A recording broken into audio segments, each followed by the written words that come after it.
পরাধীন ভারতের অন্তিম ভোরে ঠান্ডা বাতাস ঘুরে বেড়াচ্ছিল কলকাতার অলিতে গলিতে।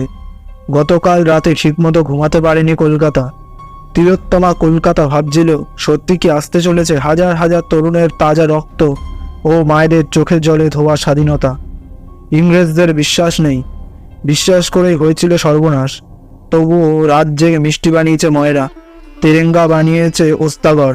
ফুল চাষিদের বাড়িতে হত্যা দিয়ে পড়েছিলেন ফুল ব্যবসায়ীরা। বাঁশ ও কাপড় নিয়ে রাতভর ছোটাছুটি করে চলেছে ডিক্টেটরসের লরিরা। তবুও ভোরের পরিবেশ ছিল থমথমে। চাপা আতঙ্কের মেঘ ছড়িয়েছিল শহর জুড়ে। কারণ ঠিক 1 বছর আগে 1946 সালের 16ই আগস্ট কলকাতা দেখেছিল তার ইতিহাসের সবথেকে নরকীয় সাম্প্রদায়িক দাঙ্গা। প্রাণ হারিয়েছিলেন প্রায় 4 থেকে 5 হাজার মানুষ। তবে এবার যে কোনো মূল্যে দাঙ্গা রোকবার জন্য প্রস্তুত ছিলেন শুভবুদ্ধি সম্পন্ন হিন্দু ও মুসলমানেরা। সূর্যের তেজ যত বাড়ছিল, আতঙ্ক বদলে যেতে শুরু করেছিল বিশ্বাসে। রাস্তায় নামতে শুরু করেছিলেন শহরবাসী। ধর্মীয় ভেদাভেদ ভুলে একজোট হয়ে নিজেদের এলাকা সাজানোতে প্রস্তুতি নিচ্ছিলেন সবাই। জীবনের ঝুঁকি নিয়ে শহরের সবথেকে উঁচু জায়গাগুলিতে জাতীয় পতাকা স্থাপনের আগাম ব্যবস্থা চালু করে রেখেছিলেন ক্ষুদিরাম বাঘাযতীনের যোগ্য উত্তরসূরিরা। রাজপথের বিভিন্ন জায়গায় ও চৌমাথাগুলিতে মাথা তুলে অসংখ্য অতিকায় তরণ। কাপড় ও বাঁশপাতায় মোড়া তরণগুলির ওপরে ছিল ফুল দিয়ে সাজানো গান্ধীজি, বিবেকানন্দ, নেতাজি ইত্যাদি মহান ব্যক্তিদের ছবি। কলকাতায় মুসলিম অধ্যুষিত কিছু এলাকায় উড়ছিল পাকিস্তানি পতাকা, তবে সংখ্যায় হাতে গোনা। তবে তা নিয়ে শহরবাসীর মাথা ব্যথা খুব একটা ছিল না। কলকাতা পাকিস্তানে তো যাচ্ছে না, থাকছে ভারতেই। তবে বেশ কিছু যুবককে ভারত ও পাকিস্তানের পতাকা নিয়ে দলবদ্ধভাবে হেঁটে হেঁটে দেখা গেছিল। বেলা যত বাড়ছিল নামিয়ে দেওয়া হচ্ছিল পাকিস্তানি পতাকাগুলি, হয়তো দাঙ্গা লাগার আশঙ্কাতেই। দুপুর গড়িয়ে হচ্ছিল বিকেল। নরম সূর্যের আলো গায়ে মেখে বিকেলে আবার রাস্তায় নেমে পড়েছিল শহরবাসীরা। শোভাযাত্রাগুলি থেকে ভেসে আসছিল হিন্দু মুসলিম ভাই ভাই, হিন্দু মুসলিম এক হও, জয় হিন্দ, বন্দে মাতারাম স্লোগান।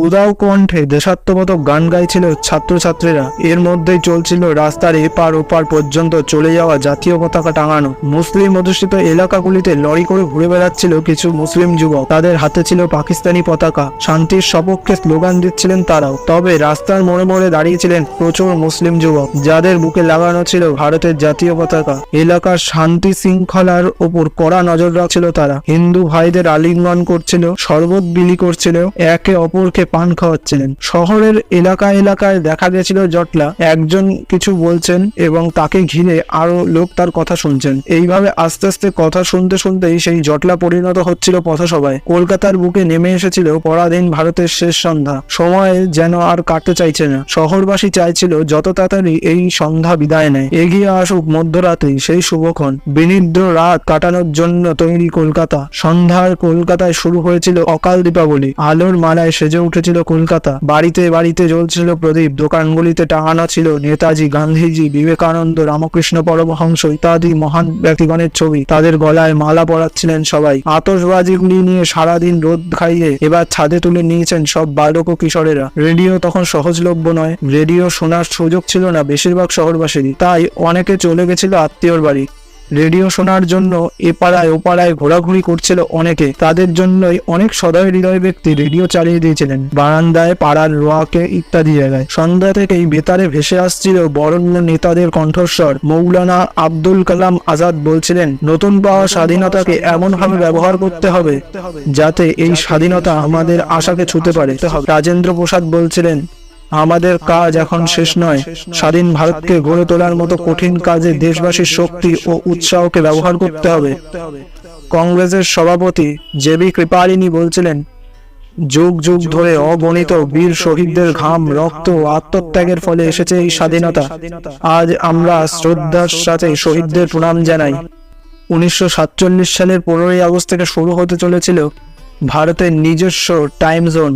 ঠিক করা হয়েছিল ইন্ডিয়া স্ট্যান্ডার্ড টাইম অনুযায়ী রাত 12টায় স্বাধীন ভারতের সংসদে ঘোষিত হবে স্বাধীনতা।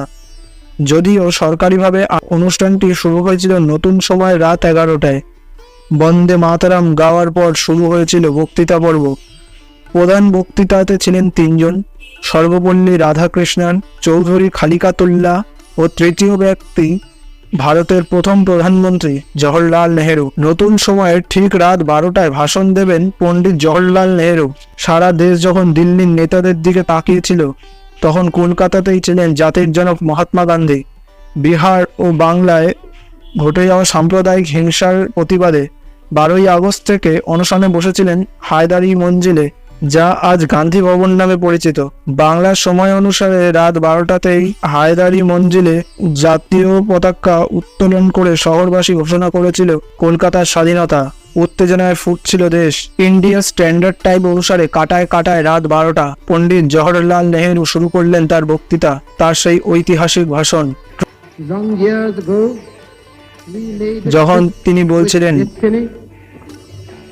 And now the time comes when we shall redeem our pledge, not wholly or in full measure, but very substantially. At the stroke of the midnight hour, when the world sleeps, India will awake to life and freedom. কলকাতার আকাশ কাঁপানো উল্লাস বুঝি সাগর পেরিয়ে পৌঁছে গেছিল রানী Elizabeth ও রাজা ষষ্ঠ জর্জের কানে। রাতের আকাশ দিনে পরিণত হলো আতশবাজির রোশনাইতে। শহর জুড়ে বাজতে শুরু করলো বিউগল, ঢাক, কাসর, সানাই, শঙ্খ ইত্যাদি। প্রতিটি বাড়ি থেকে ভেসে আসছিল উলুধ্বনির আওয়াজ।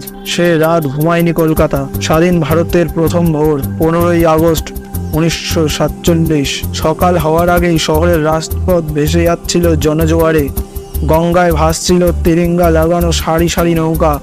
শহরের এক প্রান্ত থেকে অন্য প্রান্তে ছুটে বেড়াচ্ছিল শহরবাসীরা। স্থানে স্থানে চলছিল প্রভাত ফেরি ও পতাকা উত্তোলন। প্রভাত ফেরিগুলিতে গাওয়া হচ্ছিল দেশাত্মবোধক গান। জনতার হাতে ছিল বিপ্লবীদের ছবি। মুহুর্মুহু জনধ্বনি উঠছিল বিপ্লবী ও দেশনায়কদের নামে। ময়দান চত্বরে দেখা গেছিল জনপ্লাবন। তারই মধ্যে খবর আসছিল সকাল 8টায় রাজভবনে জাতীয় পতাকা তুলবেন স্বাধীন বাংলার প্রথম রাজ্যপাল চক্রবর্তী রাজাগোপালচারী।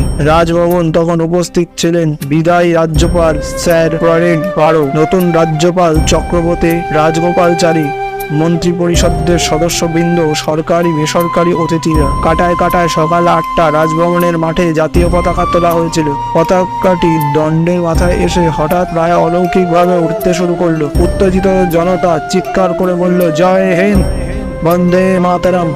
ঠিক সেই মুহূর্তে ফোর্ট উইলিয়াম থেকে ভেসে আসছিল 17 বার তোপ দাগার আওয়াজ। শুরু হয়েছিল রাজ্যপালের ভাষণ, কিন্তু আনন্দের দিশেহারা জনতা সে ভাষণ শোনার ধৈর্য ছিল না। ঘুরে বেড়াতে শুরু করেছিল রাজভবনের চত্বরে। এক সময় রাজভবন কার্যত চলে গেছিল জনতার হাতে। ভেস্তে গিয়েছিল সদ্য প্রাক্তন হওয়া রাজ্যপাল স্যার ফ্রেডরিক বারোর বিদায়কালীন অনুষ্ঠান। কয়েক মিনিট পরেই স্যার ফ্রেডরিক বারো ও তার স্ত্রীকে গাড়িতে নিয়ে ছুটল দমদম বন্দরের দিকে। বিদায় বেলায় তাকে একটা ফুলও দেয়নি কলকাতা। দিয়েছিল এক বুক ঘৃণা থেকে উঠে আসা এক সাগর উপেক্ষা। নতুন রাজ্যপাল সকাল 8:55 গিয়েছিলেন বিধানসভায়। সেখানে ছিল সংক্ষিপ্ত একটি অনুষ্ঠান। বক্তব্য রেখেছিলেন রাজ্যপাল ও স্বাধীন বাংলার প্রথম মুখ্যমন্ত্রী প্রফুল্লচন্দ্র ঘোষ। 9:15 বিধানসভায় জাতীয় পতাকা উত্তোলন করেছিলেন মুখ্যমন্ত্রী। দিনটাকে উদ্দামভাবে উপভোগ করার চেষ্টা করেছিল শহরবাসীরা। কেউ গেয়ে, কেউ নেচে, কেউ খেয়ে, কেউ খাইয়ে দিনটিকে স্মরণীয় করে রাখতে চেয়েছিলেন। ময়দানে কাবুলিওয়ালারা 2 হাতে আখরোট পিস্তা বিলিয়ে চলেছিল। শিখেরা গুরুদ্বার থেকে পুরি, হালুয়া, লুচি বিতরণ করছিলেন। চিতপুর পার্ক সার্কাস, খিদিরপুরে মসজিদ থেকে মিষ্টি ও শরবত বিতরণ করা হচ্ছিল। শোনা যায় সেদিন অনেক মিষ্টির দোকান ও হোটেল বিনা পয়সায় দুপুরে ভরপেট খাইয়েছিল। পান দোকানিরা বিনা পয়সায় যোগান দিয়েছিল একের পর এক পান। বাস, লরি, এমনকি ট্রামের মাথায় চেপে ঘুরছিল জনতা।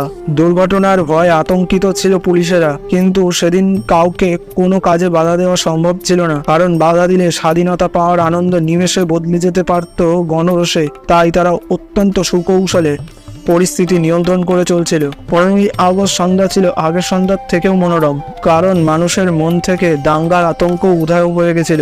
সন্ধ্যা নামতেই তাসা, ঢাক, ঢোল সহকারে আবার শুরু হলো শোভাযাত্রা। পাড়ায় পাড়ায় হচ্ছিল সাংস্কৃতিক অনুষ্ঠান। শহর সেজে উঠেছিল দ্বীপ ও আলোর মালায়।